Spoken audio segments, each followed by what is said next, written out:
Good evening, everybody. The Music Fan is back, bringing smiles to the faces, knowledge to the people, and most importantly, music to the masses. And I am back with another part of my 2020 recap. And now we are finally in the top 50. In this video, I'll be going over albums 50 through 41. First things to go over real quick, just like I said before, these are about albums, not about singles. Singles make some good marks on the albums, but you need to have a consistently good album, in my opinion, to make my list. And number two, this is my list, my opinion. So if you don't see your favorite albums, doesn't mean that I hated those albums. Like I said in my top 10 worst albums of the year, there weren't that many bad albums, in my opinion. There's a chance that the albums that you are looking for might be higher on this list. There's a chance also that these albums that you are looking for are in my honorable mentions, or my honorable mentions, or my honorable mentions. Or there's a good chance I just didn't listen to it, because even with 210 albums that I've listened to, there's a lot that I still didn't get to check out. So don't fret. If you would like to criticize, please do so constructively. All right, on to the list. Starting with number 50, we have Disclosure with Energy. This is the one that just beat out the Flaming List for the final spot on my list. And man, I'm so happy to see Disclosure again. I really enjoyed their first album, Settle, from 2013. A lot of great songs. It's the first time where a lot of people were introduced to Sam Smith, but there's much more than just Latch on that album. And it's a really awesome dance house album. Carkle wasn't as good, but man, Energy definitely brings the energy. There's some kind of repetition at the beginning, as some dance house albums have to begin with. This kind of feels a little bit old school. This kind of feels like you're going back to the 2000s at times, or like early 2010s with this album. But nonetheless, still really, really good in parts. The triple header at the beginning, even though they are a little bit similar, of Walk Your Step, Lavender, and My High, really, really solid. And the other really cool part about this, in my opinion, and I don't really remember if the other two albums have this, but there's a lot more influences on here. Ones from people around the world, like Duha Mali Mali, featuring Fatoumata Diawara.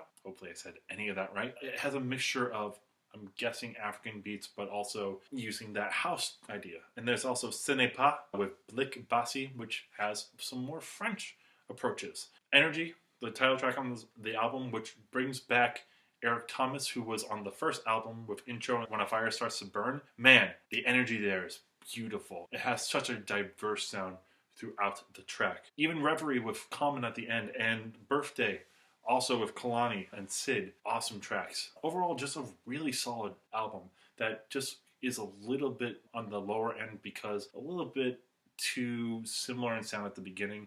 But man, if you're looking for some good work from Disclosure, you got it. Number 49, we have Denzel Curry and Kenny Beats with Unlocked. I wasn't sure if I was going to be able to put this on my list because I don't do EPs. But technically on Wikipedia, even though it's only 18 minutes long, it's considered a full album. So, fuck it. I love this.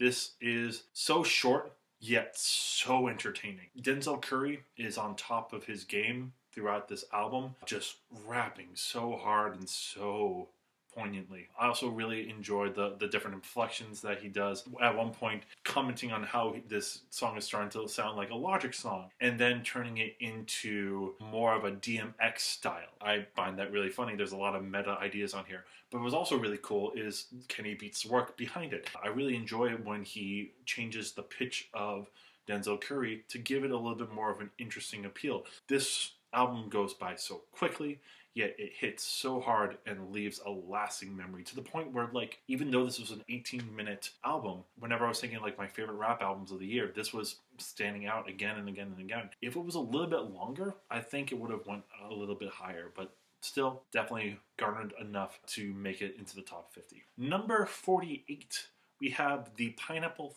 Thief with Versions of Truth. One of these prog rock albums that I checked from Sonic Perspective, and one that I really enjoy. The lead singer is a very similar tone to the lead singer of Flying Colors. There are some more simplistic songs on here, like Demons, but ones that work so effectively. I love the build of Demons, and I really enjoyed the melody on there. I also enjoy Break It All, Leave Me Be, Too Many Voices. A lot of this is very slow burn prog rock, but stuff that has so much character to it.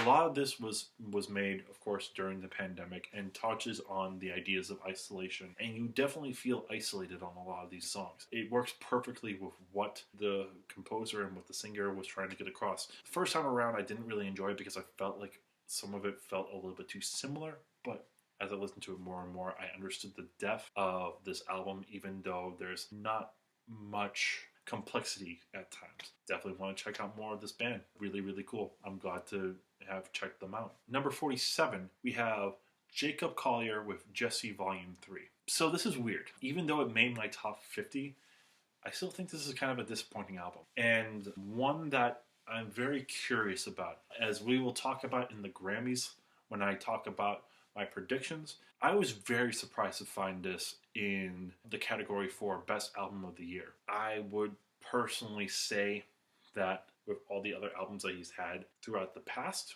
this is his weakest one. That's not necessarily a bad thing. I love In My Room. I love Jesse Volume 1 and 2. Jesse Volume 2 was in my top 10 last year. In My Room was in my top 10 when that came out. This album had big shoes to fill, and unfortunately it didn't necessarily hit that. I appreciate the experimentation. This one, unlike the other two, where Jesse Volume 1 was a little bit more standard, Jesse Volume 2 bridged a lot of different jazz ideas into one very long album that was awesome. This one takes a more atmospheric, spacious R&B approach, a little bit more mainstream. There's a lot of really cool experimentations on here, especially in the first half of the album. I really, really, really enjoy In My Bones with Kimbra and Tink and the Mangas. Though I was really surprised to find Jacob Collier rapping on there, but at least he has fun with it and makes it high-pitched so that way he comes off a little bit goofy, as he always does on a lot of these songs. A little bit childish, in a way, kind of like Newton Faulkner, but still a lot of fun. Time Alone with You, with Daniel Caesar, really fun too. It's a super interesting song, which, by the way, if you've never checked out his work with Daniel Caesar on The Best Part, check out that video. It's super cool. Time Alone with You is a little bit more laid back and a little bit more sparse with the instrumentation. Again, it still has that Jacob Collier flair. All I Need, which you may have seen on a lot of different late night shows, also really cool. I like Mahalia and Tyler Dollar song on there. It has a beautiful flow. I'll only say it gets a little bit weird sometimes with the chord progressions and the changes into different keys, but man, it's still a really solid pop song. I also really enjoy Sleeping on My Dreams. It's a lot of fun to play around with. And, you know, He Won't Hold You is also pretty solid. However, I think that the depth on this album isn't as there as every other album that he's had. I do appreciate the experimentation, and like I've said with other bands who go more poppy, a la Leprous, if this is the pop that is going to be made, I would love that, because I would love to see more experimentation. I love that this is becoming more mainstream because he's working with micro tuning. He's working with a lot of different chord progressions that you wouldn't hear in pop. There's a lot more complexity in the harmonies. There's a lot more complexity in the instrumentation. If you just listen to Sleeping on My Dreams, there's like chimes and all these other parts. It's actually really cool. There was a video recently where I think he was on like Jimmy Kimmel or something like that, where he was playing Sleeping on My Dreams, and he's playing every single instrument like he always does. I commend him for experimenting this way. I think it's really, really cool. However, I don't think it's the strongest batch of songs that he has made, and it definitely shows. I commend him for being able to have a chance of winning Album of the Year. That would be super cool, but I would love to know, has anyone else listened to this album? I'm really curious as to how this album made the list. When I'm looking at the sales and I'm looking at where it ranks on the Billboard, and it's not really there. So it's a confusing one to me, and one that I would love to know why it's there. But still, hey, still a pretty solid album from Jacob Collier, and I'm curious to see what Jesse Volume 4 looks like, because I have no clue what's going to look like if the third one goes more mainstream and spacious and poppy. Number 46, we have Liturgy with Origin of the Alimonies. This one's a little bit weird for me. After listening to HAQQ from last year and really enjoying that, when I first heard this one, I was super disappointed because it felt very slow burn and not as interesting and in your face as HAQQ.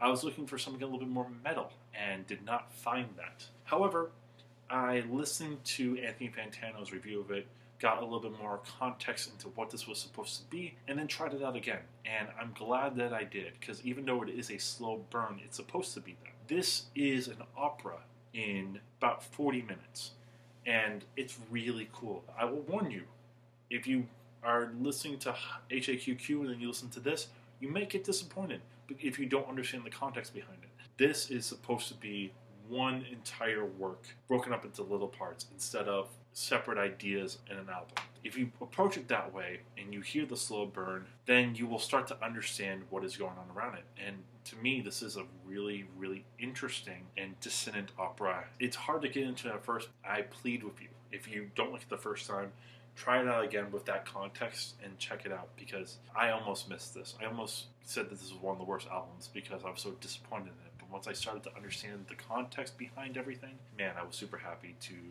have found that out. Again, I still need to listen to more Liturgy, but I am really impressed by the musicianship of this particular album, even though I don't always like all of it, and some of it is a little bit too slow of a burn. And when the metal parts do come in, it does feel a little bit similar to what they were doing on the previous album. Other than that, though, definitely worth a listen. It's not the longest album, and it's really interesting with what it does with the space and the instrumentation. Number 45, we have the Korean town oddity with Little Dominique's Nosebleed. I love me some storytelling, especially in rap, especially in prog, and this is no different. This is a very interesting story of Koreatown Oddity. It's talking about his story growing up and, of course, dealing with society, dealing with racism, and also dealing with the fact that he got hit twice by a car. The first one causing his nose to bleed on occasion, having a hard time sleeping, and the second one, he broke his leg. And it's talking about his coming from rags to going to riches, but then also finding peace and happiness in the state of all things. It's not a perfect album. There are some songs that I'm not as much of a fan of, but I enjoy the storytelling along the way. And if you're looking for some good conscious rap with good storytelling, it would be hard to pass this one up. Number 44, we have Haim with Women in Music Part 3. And this is such a good album. I've always loved Haim as a group. Days Are Gone is such a phenomenal first album from them. I love the like singer-songwriter poppy nature. Something to Tell You is also a really solid album. I put in my top 10 of that year. At this point, I probably would step back and be like, okay, maybe it's not as high, but it's still a very solid album. This one is their most diverse album yet. And even though it doesn't hit as high as some of the other times that I've listened to them, it's still a very solid album. I really enjoy the subtle nature of Up From a Dream. I love the quick and pace, but also very soft quick and pace at times. 3 AM is a lot of fun. The step is also solid. Throughout the album, you're getting a lot of diverse sounds that they have never done before, and it makes for a really enjoyable album. I think what becomes a little bit of an issue for me is some of the songs are a little bit more forgettable in comparison to the previous albums, but I commend the hell out of them for trying something a little bit different. Rasim Manglish from Vampire Weekend works on this album, and you can definitely see his work on making it a little bit more of a diverse pop sound. All in all, definitely check them out. If you love Haim, you're going to love this. Number 43, we have Daws with Good Luck With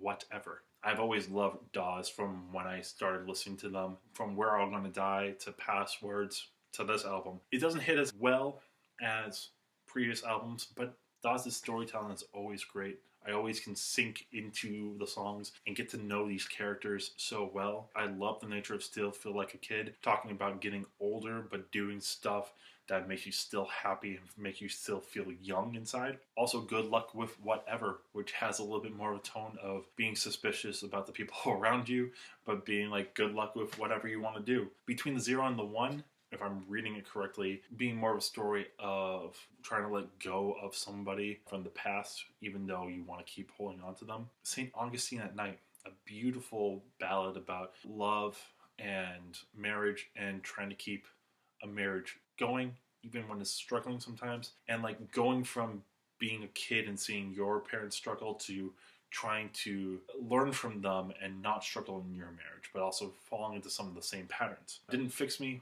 talking about trying to fill up the holes of unhappiness with items and accolades and it never really fixing you, but eventually finding that piece that makes you happy. You know what you're getting with Daws. You're getting a lot of good storytelling. It's just some of these songs aren't as interesting as previous albums, and that's why it doesn't rank as high for me on this list, but still a really solid Daws album. You should check it out. Number 42, we have Jeff Rosenstock and No Dream. Just like with Post, you know what you're getting with a Jeff Rosenstock album. You're getting a lot of upbeat songs, but also songs talking about the oppression in the political system and all the bullshit that's going on currently in the world. It's a lot of fun and a lot of just bashing the world that we're living in right now. It doesn't necessarily hit as high as Post for me.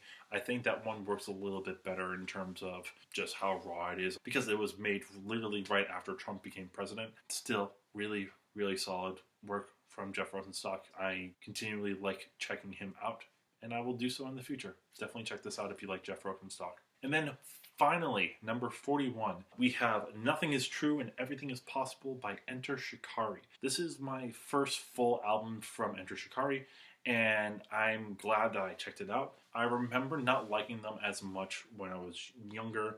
I found their style a little bit weird, but I have grown to really, really, really like this album. There are definitely some faults, but this one is just a lot of fun in its different styles of electronic rock, EDM. There's a lot of just very zany songs, of course, talking about the state of the world and false news and all these things and the apocalyptic nature. This one, I think, was like kind of the benchmark of where a lot of albums had to clear, because this one was so good in my opinion. And I thought this was going to be higher at one point, but at this point in time, there's just so many good albums above it that, like, unfortunately, it ranks only in my 40s, but still a hell of an album with a lot of really catchy songs that I super enjoy. I really love The Great Unknown. It's a great powerhouse track to start this off.